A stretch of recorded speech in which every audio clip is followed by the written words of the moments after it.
Thiruvithamkoor Devaswom board ക്ഷേത്രങ്ങളിലെ ക്രമക്കേടുകൾ ഇനി മുതൽ ശബരിമല സ്പെഷ്യൽ കമ്മീഷണറും നിരീക്ഷിക്കണമെന്ന് ഹൈക്കോടതിയുടെ ഉത്തരവ്. വിജിലൻസ് റിപ്പോർട്ടിന്മേലുള്ള നടപടികൾ ദേവസ്വം ബോർഡ് ശബരിമല സ്പെഷ്യൽ കമ്മീഷണറെ അറിയിക്കണം. 3 മാസം കൂടുമ്പോൾ വിജിലൻസ് റിപ്പോർട്ട് ദേവസ്വം ബോർഡിന് മുന്നിൽ വയ്ക്കണം. വിവരങ്ങളുമായി രേഷ്മ ബാബുവാണ് ചേരുന്നത്. രേഷ്മ, ഈ സ്പെഷ്യൽ കമ്മീഷണർക്ക് വലിയ ഉത്തരവാദിത്തങ്ങളാണ് ഹൈക്കോടതി നൽകുന്നത്. പ്രത്യേകിച്ച് ഈ സ്വർണ്ണ കവർച്ചയുടെയൊക്കെ ഈ ഒരു സാഹചര്യത്തിൽ എന്താണ് കോടതി ഇക്കാര്യത്തിൽ പറഞ്ഞിരിക്കുന്നത്? ശബരിമല സ്പെഷ്യൽ കമ്മീഷണർക്ക് കൂടുതൽ അധികാരങ്ങൾ ഹൈക്കോടതി ദേവസ്വം ബെഞ്ച് നൽകിയിരിക്കുകയാണ്. ഈ തിരുവിതാംകൂർ ദേവസ്വം ബോർഡിന് കീഴിലുള്ള അതിന് കീഴിലുള്ള മറ്റ് ക്ഷേത്രങ്ങളിലെ ക്രമക്കേടുകൾ സംബന്ധിച്ചുള്ള വിവരങ്ങൾ അറിയുകയാണെങ്കിൽ വിജിലൻസിന്റെ റിപ്പോർട്ട് ശബരിമല സ്പെഷ്യൽ കമ്മീഷണർക്കും കൂടി നൽകണമെന്നുള്ളതാണ് ഹൈക്കോടതി ദേവസ്വം ബെഞ്ച് ഇറക്കിയ ഉത്തരവിൽ പ്രധാനമായിട്ടും പറയുന്നത്.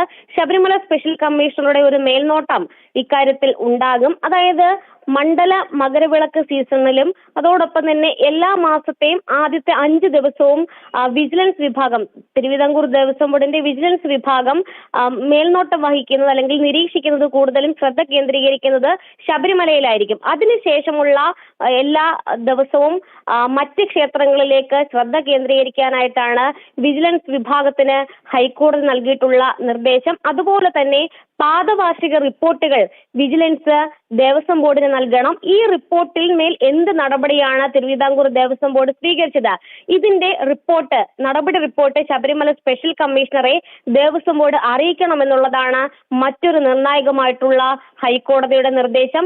ഈ 3 മാസം കൂടുമ്പോഴാണ് വിജിലൻസ് ഇത്തരത്തിൽ പരിശോധന നടത്തിയതിനു ശേഷം ക്രമക്കേടുകൾ ഉണ്ടെങ്കിൽ, ഉദ്യോഗസ്ഥരുടെ ഭാഗത്തുനിന്നും വീഴ്ചകൾ ഉണ്ടായിട്ടുണ്ടെങ്കിൽ, അഴിമതി ഉണ്ടായിട്ടുണ്ടെങ്കിൽ ഇതൊക്കെ തന്നെ കണ്ടെത്തിയ റിപ്പോർട്ട് ദേവസ്വം ബോർഡിന് മുൻപിൽ വെക്കേണ്ടത്. ആ റിപ്പോർട്ടിന്മേലുള്ള നടപടികൾ ദേവസ്വം ബോർഡ് എടുക്കണം.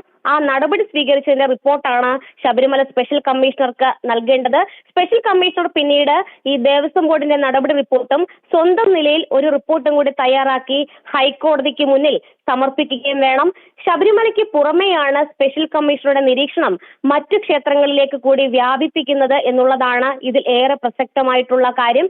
നേരത്തെ ഇതുമായി ബന്ധപ്പെട്ട്, അതായത് പലയിടങ്ങളിൽ നിന്നും തിരുവിതാംകൂർ ദേവസ്വം ബോർഡിന്റെ മറ്റ് പല ക്ഷേത്രങ്ങളിൽ നിന്നും ഈ ക്രമക്കേടുകൾ സംബന്ധിച്ചുള്ള വിവരങ്ങൾ സ്പെഷ്യൽ കമ്മീഷണർക്ക് ലഭിച്ചിരുന്നു.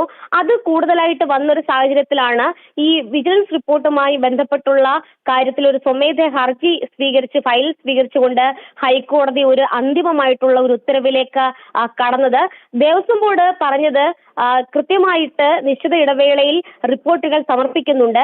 അതിലൊക്കെ തന്നെ വിജിലൻസിന്റെ റിപ്പോർട്ടിന്മേൽ തുടർ നടപടി ദേവസ്വം ബോർഡ് സ്വീകരിക്കുന്നുണ്ട്. ശബരിമലയുടെ കാര്യങ്ങൾ മാത്രമാണ് സ്പെഷ്യൽ കമ്മീഷണർക്ക് നോക്കാനായിട്ട്, നിരീക്ഷിക്കാനായിട്ട് ചുമതല ഉള്ളത് എന്നുള്ള ഒരു നിലപാട് തിരുവിതാംകൂർ ദേവസ്വം ബോർഡ് എടുത്തെങ്കിലും മറ്റ് ക്ഷേത്രങ്ങളുടെ നിരീക്ഷണം കൂടി ഇപ്പോൾ ശബരിമല സ്പെഷ്യൽ കമ്മീഷണർക്ക് നൽകിയിരിക്കുകയാണ്. അതിൽ ഏറ്റവും പ്രധാനമായിട്ടും എടുത്തു പറയേണ്ടത് തിരുവിതാംകൂർ ദേവസ്വം ബോർഡിന് കീഴിലുള്ള മറ്റ് ക്ഷേത്രങ്ങളിലെ ക്രമക്കേടുകൾ സംബന്ധിച്ചുള്ള കണ്ടെത്തലുകൾ വിജിലൻസ് റിപ്പോർട്ടായിട്ട് നൽകുമ്പോൾ അതിന്റെ കൃത്യമായിട്ടുള്ള മേൽനോട്ടം ശബരിമല സ്പെഷ്യൽ കമ്മീഷണറിലേക്ക് വരുന്നുണ്ട്. അത് മാത്രമല്ല, ദേവസ്വം ബോർഡിന് മുന്നിൽ എത്തുന്ന വിജിലൻസിന്റെ റിപ്പോർട്ടിന്മേൽ തുടർ നടപടികൾ ദേവസ്വം ബോർഡിന് സ്വീകരിക്കേണ്ടി വരുന്നു. ആ നടപടി റിപ്പോർട്ടിന്റെയും ആ റിപ്പോർട്ട് സമർപ്പിക്കേണ്ടത് നേരെ ശബരിമല സ്പെഷ്യൽ കമ്മീഷണർക്കാണ്.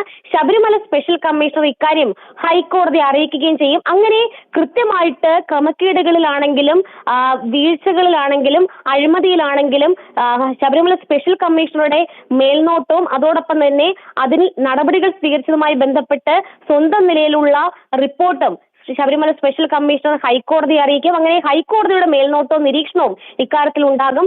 വ്യാപകമായിട്ടുള്ള അഴിമതിയും കെടുകാര്യസ്ഥതയും തിരുവിതാംകൂർ ദേവസ്വം ബോർഡിന് കീഴിലുള്ള മറ്റ് ക്ഷേത്രങ്ങളിൽ വ്യാപിച്ച ഒരു സാഹചര്യത്തിൽ തന്നെയാണ് ഹൈക്കോടതിയുടെ ഭാഗത്തുനിന്ന് തിരുവിതാംകൂർ ദേവസ്വം ബോർഡിന്റെ സ്പെഷ്യൽ കമ്മീഷണറെ ചുമതലപ്പെടുത്തിയിരിക്കുകയാണ് ഹൈക്കോടതി. അവിടുത്തെ ഓരോ കാര്യങ്ങളും ഇനി സ്പെഷ്യൽ കമ്മീഷണർ അറിയണം.